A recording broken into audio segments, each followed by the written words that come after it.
Kenapa nasib seseorang itu tidak berubah? Karena hidupnya tidak berubah. Kita ingin mendapatkan hasil yang berbeda, tapi kita selalu melakukan hal yang sama tiap hari. Itu namanya mengejar angin menangkap bayangan.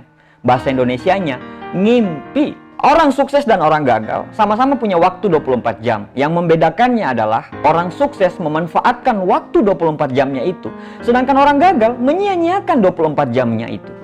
Bagaimana bisa nasib bisa berubah, sedangkan tindak tanduk kita tidak pernah kita rubah? Berapa jam dalam satu hari yang 24 jam itu kita lakukan untuk merubah hidup kita? Berapa jam dalam satu hari itu kita lakukan untuk meraih semua impian kita? Coba kita jawab masing-masing dalam hati kita. Kamu berharap hidupmu bisa berubah, tapi main gamemu dari pagi hingga pagi lagi. Kalau impiannya pengen jadi seorang gamers profesional sih nggak masalah. Tapi kalau sudah bertahun-tahun main game dan tidak ada perubahan dari permainan itu, pertanyaannya adalah Anda serius mau jadi gamers profesional atau Anda hanya akan buang waktu? Ingin menghajikan orang tua, ingin orang tua bangga, tapi nonton drama Korea berseri-seri sampai sholat aja sampai lupa. Bagaimana Allah bisa merubah nasibmu?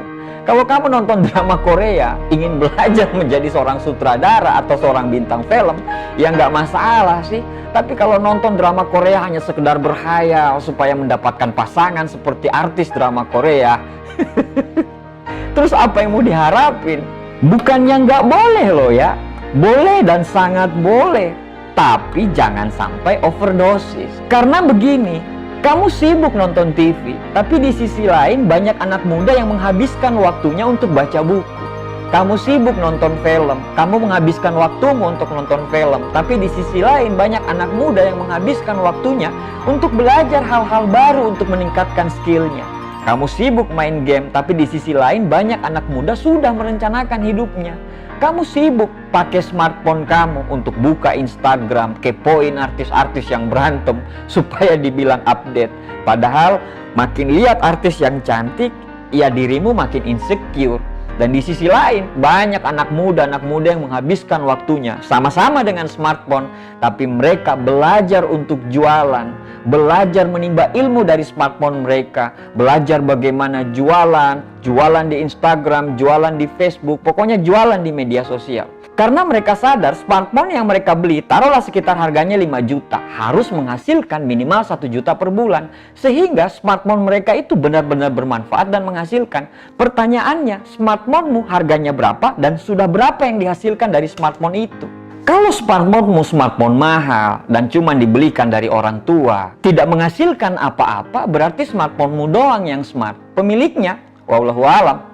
Sekali lagi, main game, nonton TV, punya handphone yang mahal, main media sosial itu boleh-boleh saja, halal kok. Yang penting satu, jangan sampai overdosis. Kenapa kamu tidak pernah lihat iklan Lamborghini itu di TV?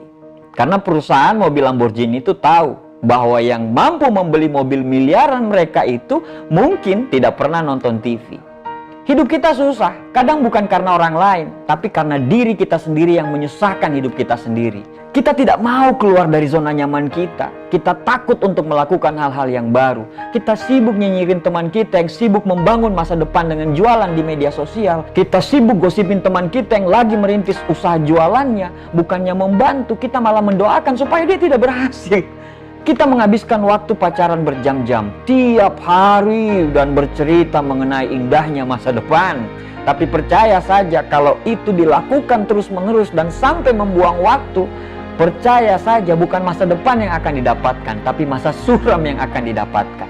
Ya silakan aja melakukan hal-hal yang tidak bermanfaat. Itu hak kamu kok. Saya tidak berhak untuk mengatur hidup Anda. Tapi saya ingatkan kepada kamu bahwa saat kamu menghabiskan waktumu dengan hal-hal yang tidak bermanfaat, di sisi dunia lain banyak sekali anak muda yang menghabiskan waktunya untuk mencari tambahan penghasilan, sibuk dengan organisasi-organisasi untuk meningkatkan soft skill-nya. Karena mereka tahu dengan soft skill itu mereka akan sangat terpakai di lingkungan pekerjaan. Banyak sekali anak muda yang menghabiskan waktunya di majelis taklim untuk mempertajam ilmu agamanya.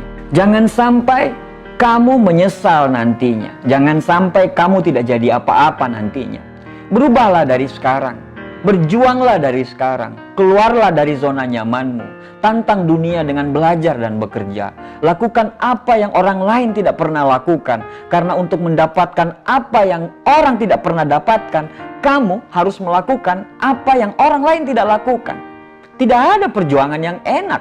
Semua perjuangan pasti mengalami rasa sakitnya disiplin, perihnya belajar, dan tidak enaknya penolakan. Tidak ada hal yang luar biasa bisa didapatkan dengan tindakan yang biasa-biasa saja. Tidak ada pelangi bila tidak ada hujan dan badai. Tidak ada bintang bila tidak ada gelapnya malam. Hidup itu pilihan. Kamu mau memilih untuk menjadi orang yang biasa-biasa saja, atau kamu memilih untuk menjadi orang yang luar biasa. Itu tergantung dari pilihan kamu sendiri. Sebelum terlambat, kamu harus menyadari bahwa mulai besok kamu harus menjadi orang baru. Menjadi orang dengan versi terbaik dari dirimu sendiri. Tidak perlu kita melihat orang lain. Kita cukup menaklukkan diri kita sendiri. Tiap hari harus jauh lebih baik dari hari yang kemarin. List semua kegiatan-kegiatan yang kurang bermanfaat dalam hidupmu. Mulai besok tinggalkan satu persatu. Dan insya Allah 1 tahun Anda lakukan ini, kamu akan menjadi orang yang berbeda. Bagi teman-teman yang masih cuek, gak apa-apa. Gak apa-apa kalian mau malas-malasan, gak masalah. Tapi jangan lupa untuk jaga kesehatan. Karena bila sekarang kamu tidak mau bekerja keras, saat masa tuamu nanti kamu akan dipaksa untuk bekerja keras karena kemalasanmu di masa muda. Hidup itu pilihan, mau memilih menjadi orang yang luar biasa atau menjadi orang yang biasa-biasa saja. Semua di tangan kita masing-masing. Terima kasih.